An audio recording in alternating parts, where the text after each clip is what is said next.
Chum TV. Furaha kiganjani.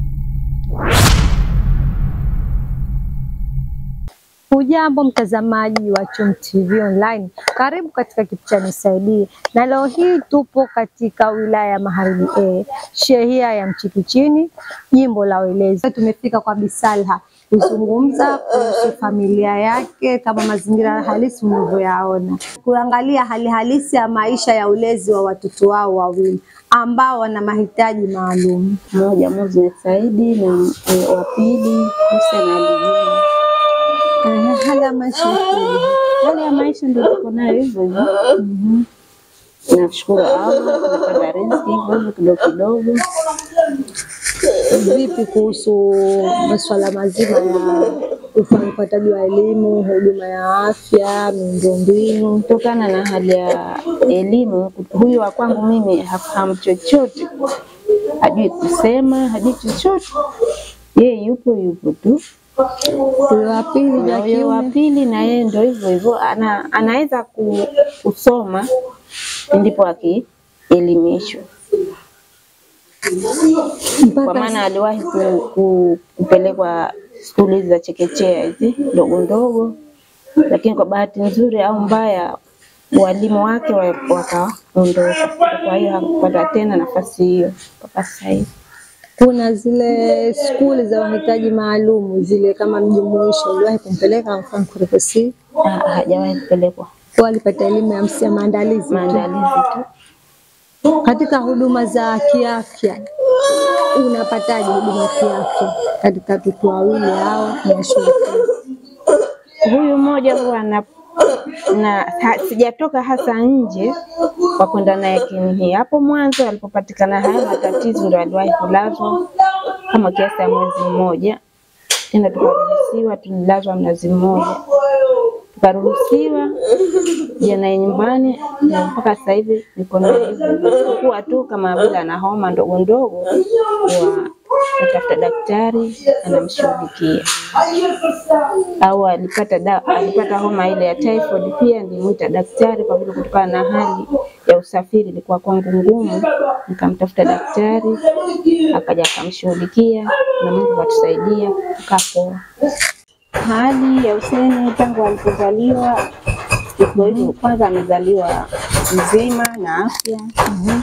Halafu baadaye alibadilika tu ghafla, mwili wake ukawa hauna nguvu mpaka muda wa miezi 6. Kitako alikuwa hajaweza kukaa. Hangaika kwa madawa ya hospitali,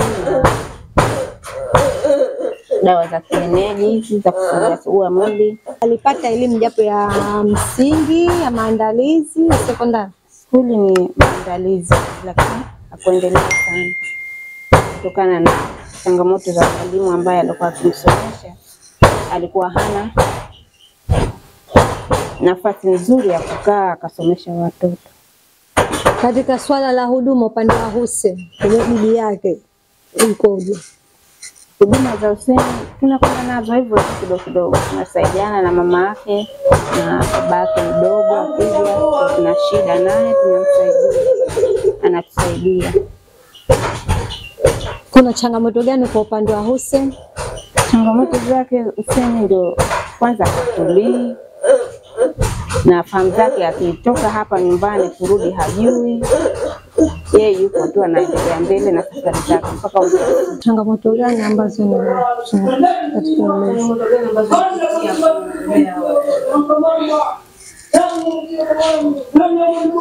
Changamoto ndio hizo tu ndogo ndogo, kukosa huduma. Chakula wenyewe tunajisaidia hivyo hivyo, nasaidiwa na wanangu. Usafiri vigari kama hichi hapa nimesaidiwa na wanangu, sio serikali. Alikufa mwanangu ndio nikapata mia hichi cha serikali, kishamaliza ndio anachopata.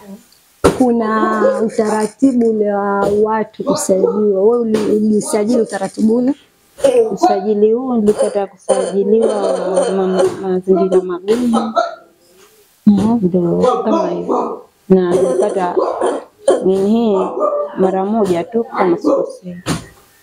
Kuna huduma zao watu wenye ulemavu kusajiliwa vipi? Umewahi kumsajili? Msajili nimemsajili na wanapita hapa, lakini kwa miaka hii 2-3 hawajatupitia tena.